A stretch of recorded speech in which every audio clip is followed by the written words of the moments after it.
Most people who don't have sales experience are very uncomfortable pitching their invention, and that is totally normal, but it doesn't have to be the case.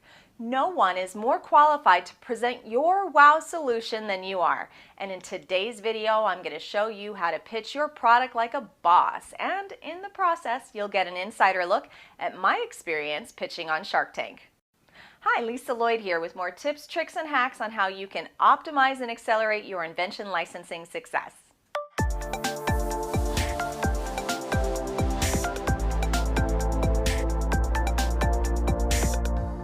So you've invented a wow solution, made an awesome sell sheet, and you're ready to pitch your product, but you're dragging your feet because you're, if you're honest with yourself, nervous about having that conversation. Or maybe, and this is worse, you're just sending off the sell sheets to everyone and hoping that it does the work of pitching for you. The problem with that thinking is that you're asking someone to make a decision with very limited information, and you have zero influence on their decision to take it to the next level in their review process. What if they misunderstood something? In today's lesson, I'm going to show you 3 tips that will help you craft your pitch and give you the confidence to pitch like a boss. So, step 1 is carefully craft your demonstration. You must choose every word deliberately to demonstrate not only the features, but zoom in on all the benefits that those features deliver. So let's take a look at my Shark Tank pitch to illustrate. And while you're watching, I want you to note the meaningful and feeling words that stand out to you. Treasure Chest Pets is a new patented line of award-winning organizers that look like stuffed animals for children. The puppy here has a pillow that attaches magnetically with different secret spaces inside. She has pockets in both of her ears, a secret drawer that's hidden behind the pillow, and pockets also on both sides of the body for storing more goodies. When they're all done playing and storing, they put them right back together and it's like a secret. The monkey here is real popular with the boys. His pillow head also attaches magnetically. This one opens up like a treasure chest instead. They're made of foam, and that's how they're actually maintaining their shape and the continuity of a toy while doing the function of an organizer. Notice that I started with the elevator pitch, which is a high level of what the product does and why those things matter. Then I continued on with the demonstration showing how it worked, but delivering it in an experiential sort of way with feeling words that even had Barbara smiling ear to ear. I began with patented, award-winning line of organizers that look like stuffed animals for kids. This establishes the value of the fact that it has an issued patent, the credibility that it is an award-winning invention, and that it's an organizer for moms and stuffed animal for kids, which everyone knows kids love. The puppy here has a pillow that attaches magnetically with different secret spaces inside. And then I didn't just say that the head's attached with magnets. I said in a fun way because it's a fun product. So I deliberately said pillow heads. And then in the same way, I didn't just say with compartments to put things in, I said different secret spaces inside. She has pockets in both of her ears, a secret drawer that's hidden behind the pillow, and pockets also on both sides of the body for storing more goodies.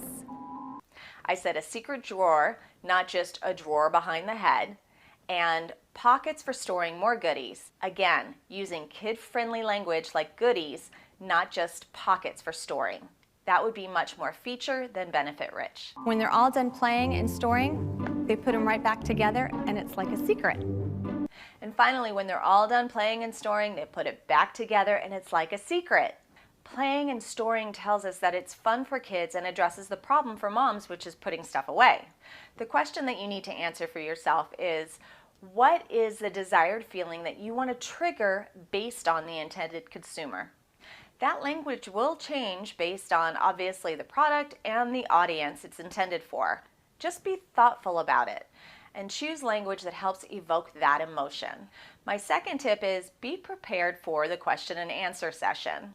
Now, I was standing there for about 45 minutes fielding questions, and that was edited down to just 7.5 minutes for the show. But let's take a look at how to use those questions to help you sell or license your products. Lisa, what are they going to retail for? $19.99. What do they cost to make? for $75. Are you selling them today? I am. I'm in about 200 stores now. We just launched, actually, I started testing in the mall. I sold 600 pieces by myself, working very long hours at $30 to $19.99, testing different price points. How much sales have you done in 1 year, the past year? About $100,000. Lisa, why aren't you in a large retail store? Because you've gone to them and they've said to you what? There's 3 box retailers that sell 60% of the toys in this country. That's you and I both know that. That's right. What did they say What did to they you? say to you? I have not brought it to any mass retailers. I've been focusing on the boutiques for 2 reasons. Number one, I haven't had the capital to be able to grow the company at that rate, and I didn't want to put my cart before my horse. I wanted to make sure we had the right product, the right manufacturer. But Lisa, why can't you go to the large mass retailer with those 3 guys? Because I'm undercapitalized. I've gone, I think, as far as I can without the next infusion of cash. How much more inventory do you have remaining? I have about 1,100 pieces left, and I get orders every day. Do you believe that those pieces are going to sell through? They're already sold. I have a stack of orders sitting on my desk for fourth quarter that I haven't even put in the system You know, yet. ingrained in my mind like a laser are these numbers. Toys, 30 billion. Plush, 2 billion. I know this market inside out. I also know how brutal it is to get distribution. Lisa, if I invested in a toy business again, I would wake up with nightmares. You've done a terrific job of presenting it, and there's no question in my mind that this is a giant distribution jigsaw puzzle.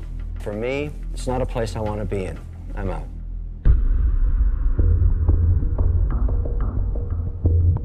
Lisa, this is where I have the issue. When it's age specific, you know, 3 to what? 14. 14, okay, so that's what I call a niche product. Other than the other niche, which is seasonal, this is a Christmas time type product. So the age and the seasonality of it are 2 strikes against the business. For me, I'm out. Okay, so there were basically 4 questions that they aired. How many sales have you done? Why aren't you already selling to large retailer stores? Which of course Mr. Wonderful himself tries to answer for me. How much inventory do you have? Do you believe they will sell through? And they're all buying questions. Kevin Harrington tried to ask a question, but it was more really about demographics, and it was ultimately just to justify the decision he'd already made, which was to pass on the product.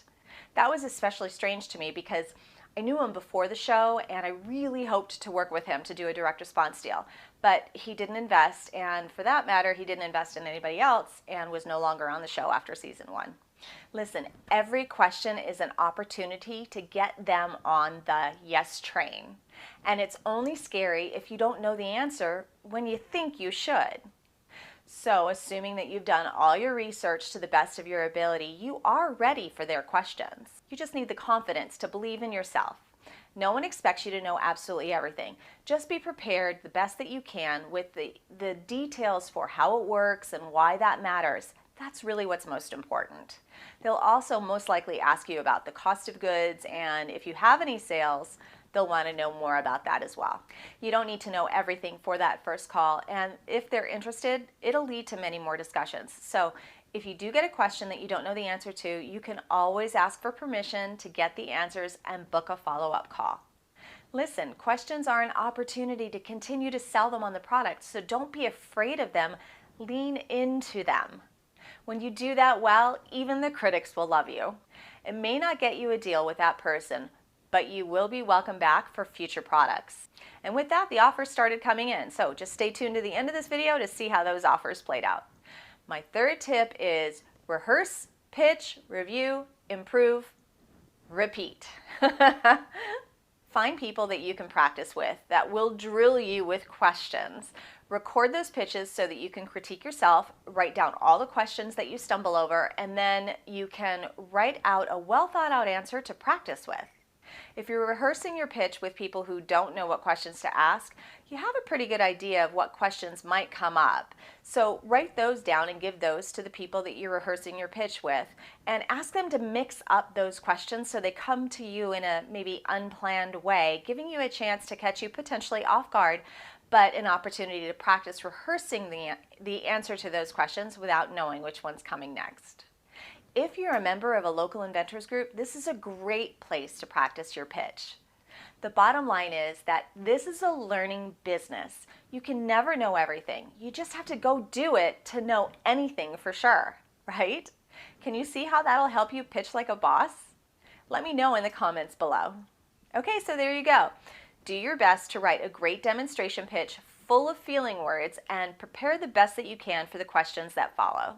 And once you put it all together, rehearse it, get out there and actually pitch it, review how that went, continue to improve it, and repeat that process until you sell or license your inventions.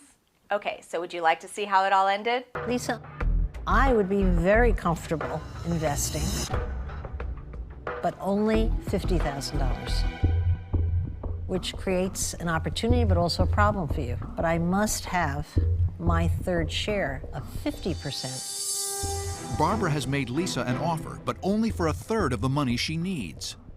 Lisa must get another shark to go in on the deal to secure $150,000, the full amount she's asking for.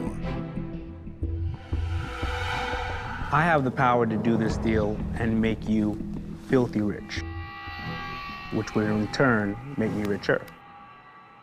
Sounds good. I have unlimited manufacturing capabilities, so if you have orders up to $10 billion, that I can ship that tomorrow. That would be awesome. So here's what I'm offering. I will offer you all the manufacturing you will ever need and distribution. You'll handle sales, but I would need 60% of the company because you have no more worries after that. Now, Barbara, if you feel you want to come in. Am I being invited in? Are you happy today, Damon? Gee, I'm suspicious. Yes, Barbara. I'm going to invite Barbara into my side of the deal. Lisa has an offer from Damon and Barbara for $150,000, but for 60% of her company. Hang on, Lisa. I think this is all crap. I don't think they're being as nice to you as they think they are. Fundamentally, they're giving you $150 grand for 60% of your business. I'll make you an offer.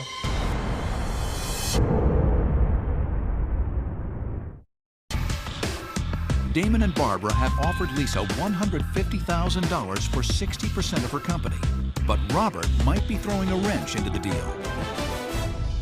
I'll make you an offer. I'll give you $150,000 as a line of credit against orders, because that's what you really need. You just need cash flow. It's the same thing they're giving you, and I'll give you that for no equity in your business.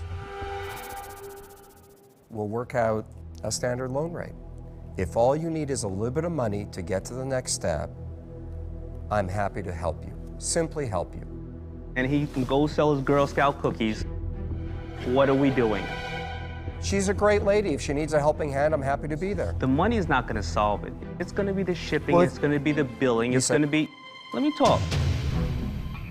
Midnight, when it's lunchtime in Taiwan and China, and we're sleeping here, they need customs and clearances and everything else. I'm offering you everything, the whole back office. The value with me, it helps her a little bit to move forward, but she doesn't have to give up any equity. The value with you is she has to give up 60% of her business, but she might get more help long term. So I think Lisa needs to decide. So this is the loan shark tank. That's what you're doing? Why don't we let her decide, Damon?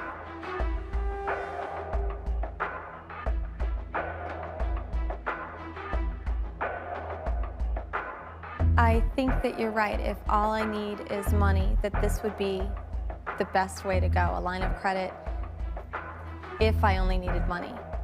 But if I only needed money, I'd need a lot more than 150. So I think what's in the best interest of this company and what it needs. Just put him out of his misery. It would be best to Thank you. work with the two of you. Thank you. Thank you. I'm going to make you rich. Thank you. Thank you so much. Thank you. The Robin Hood crap doesn't work with me. I can't help her in the way you can help her. What if you had made her second guess it?